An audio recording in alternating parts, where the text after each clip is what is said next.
Hi guys! Welcome to Unicorn Princess Tarot. So ito po ang aking reading para sa mga Taurus. This is for Taurus na in a relationship. So let's start the reading. By the way, pwede magkapalit-palit ang roles dito ha since this is general love reading. And kunin mo lang kung ano yung mga sitwasyon mo tingin mong tumutugma sa'yo or nangyayari sa'yo ngayon. Okay?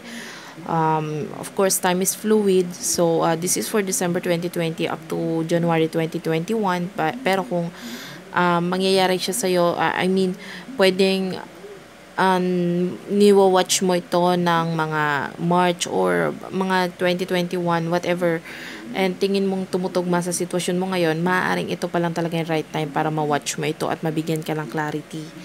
Okay, so let's start. We have here death sa energy mo.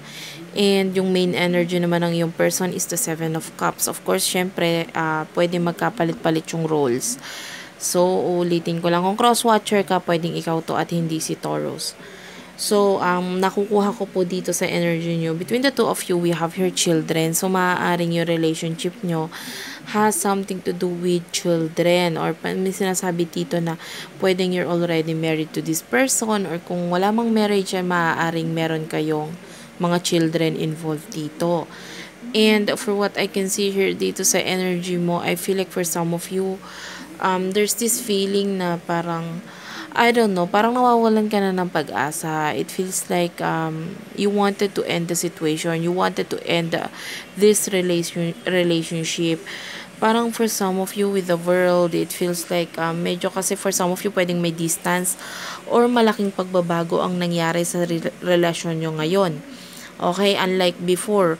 Or for some of you, there might be this other person, I see someone here waiting sa side mo. So, maaaring may other person involved dito na keeps on looking and looking at you. And because of that, parang you would like to end up the relationship, maaaring kasi ang dami na ring nagbago. Pero with the Seven of Cups, I feel like your person is actually looking at this opportunities. Parang ang person mo more on concentrated siya sa finances, okay? And also sa completeness ng family here with the Ten of Cups. I feel like yung person mo is wala pa siyang idea sa mga nangyayari or sa mga iniisip mo ngayon.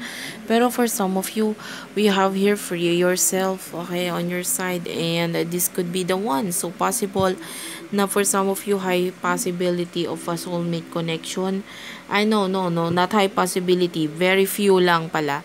Very few lang yung nakikitaan ko dito ng soulmate connection. But then there's this person with the death card right here na maaaring gusto nang i-end yung situation because pwedeng may nagpaparamdam na or merong someone dito na parang tingin niyang siya talaga yung para sa kanya. Okay? And or maybe for some of you pwedeng medyo nabibigatan ka sa connection mo towards this person, and etong taong to yung nagbigay sa iyo ng parang yung halaga mo. Okay? Yung maaaring ikaw yung ginagawa niyang priority, binibigay niya yung time niya sa'yo, and maaaring kasi sobrang bigat na ng responsibilities mo, and nakakalimutan mo na yung sarili mo, let's say yung pamilya mo for some of you. So, because of that, parang nagkaroon ka na rin ng emotion and feelings towards this person. And bato, ang nakukuha ko dito sa in relationship mo or yung taong kasama mo ngayon, maaaring wala siyang idea, okay? Pero unti-unti niyang nakikita yung paglayo mo, yung pag-iwas mo, yung parang feeling na parang may something. Okay, yun yung nakukuha ko dito. Pero hindi niya yun inaalintana kasi it feels like nagmamahal pa rin siya. Or kung hindi mo man ito nakikita, I feel like for some of you, binibigyan ka pa niya ng chance or binibigyan niya pa ng parang sinasabing parang although may nagbago sa'yo, for what I can see here with the take chance on love, hindi niya alintana yun eh. As long as you're together, parang whatever happens, parang ganon. And parang ang iniisip niya is like, there's a future between the two of us kasi may mga children tayo. And parang hindi niya tinitingnan yung mga nangyayari and maaaring wala talaga siyang idea at all. Okay? So, maaaring nakikita niya na okay lang, whatever happens, ganyan. For some of you, might be this person is away or maybe nasa abroad, ganyan. Kaya, there's this parang feeling na maaaring with the be supportive right here.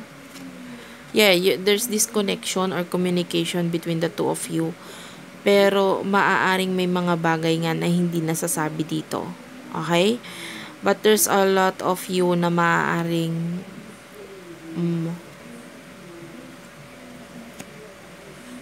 minsan na nagkaroon na ng pagkakahiwalayan or end ng situation, or pwedeng minsan na nag-end yung situation nyo but then nagawan pa rin ng paraan.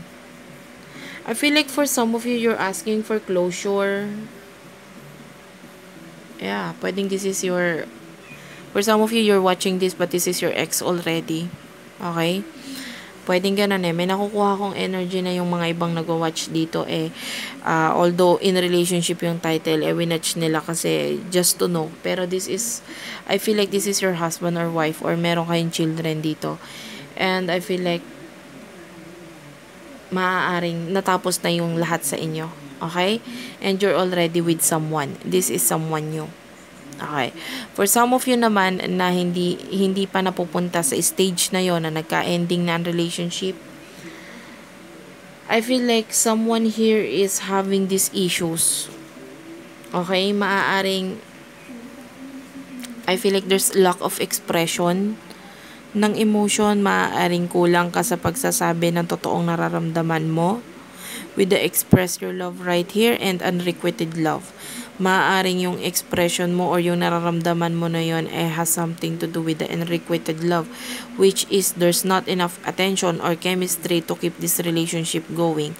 Kumbaga, relationship po na unti-unti nang tumatamlay.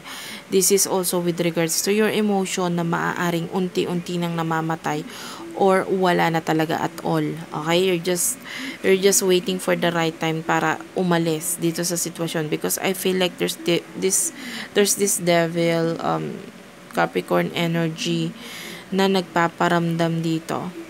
We also have here Cancer, Scorpio, Pisces, Aries, Leo, Sag, Taurus, Virgo, Capricorn energy sa side ng person mo. And yeah,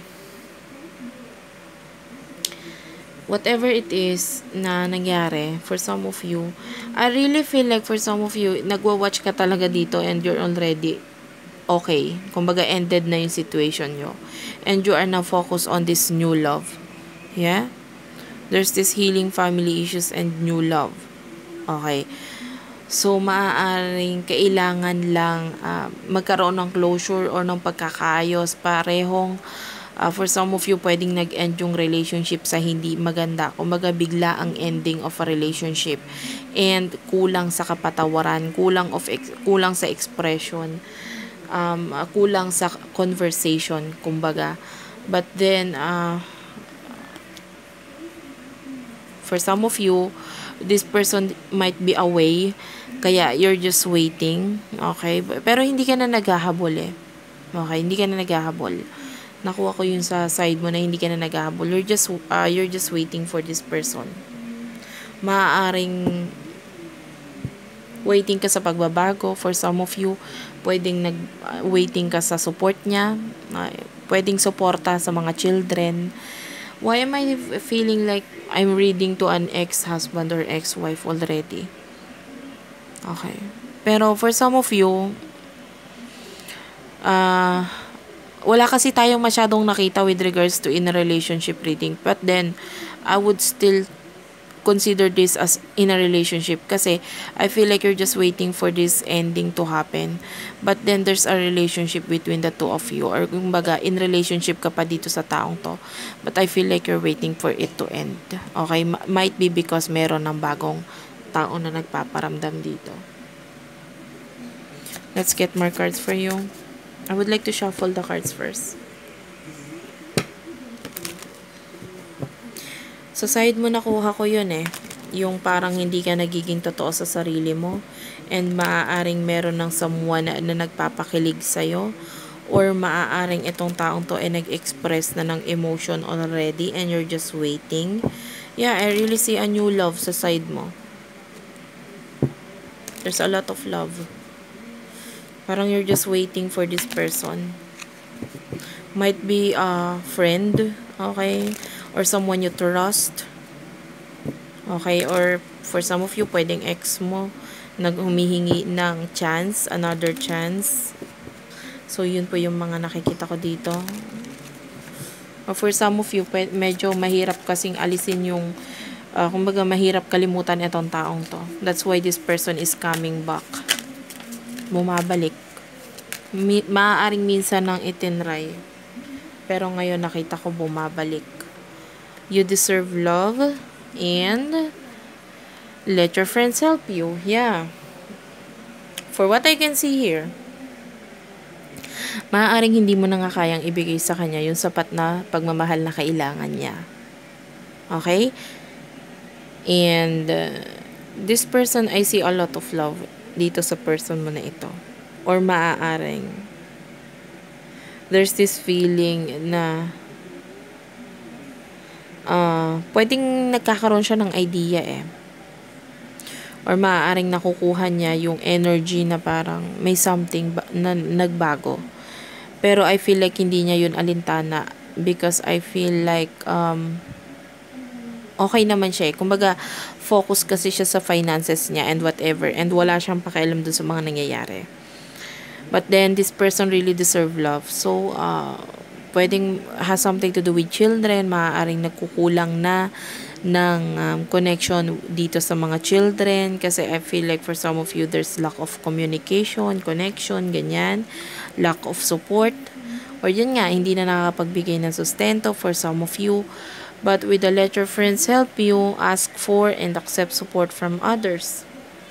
I would like to get more card for you. One more card, please.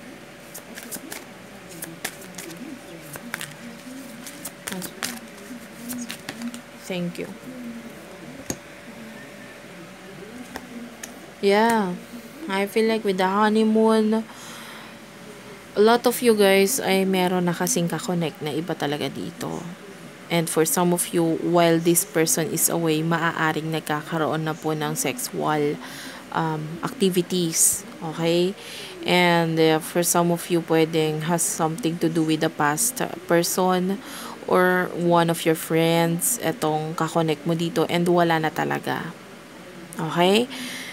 Pwede rin naman na hindi sexual connection, but I see a reconciliation. Pwedeng hindi pa kayo nagkikita, wala pang nangyayari at all, pero I feel like unti-unti na namamatay yung emotion mo because there's someone in the picture na parang iniisip ka. Maaaring siya yung nagsusuporta sa'yo or nagbibigay sa'yo ng mga advices whatsoever, and unti-unti ka na-develop dito sa person na ito. Not only develop, actually, nakikita ko yung buong pagmamahal mo na dito na sa taong to. So, that's it for now, Taurus. Thank you for watching. If you're a cross-watcher, pwedeng ikaw to at hindi si Taurus. I hope you like and subscribe our channel. Nagpapakita po yan ng support sa akin, guys. And also your comment. I love you all. And thank you for watching. Bye-bye.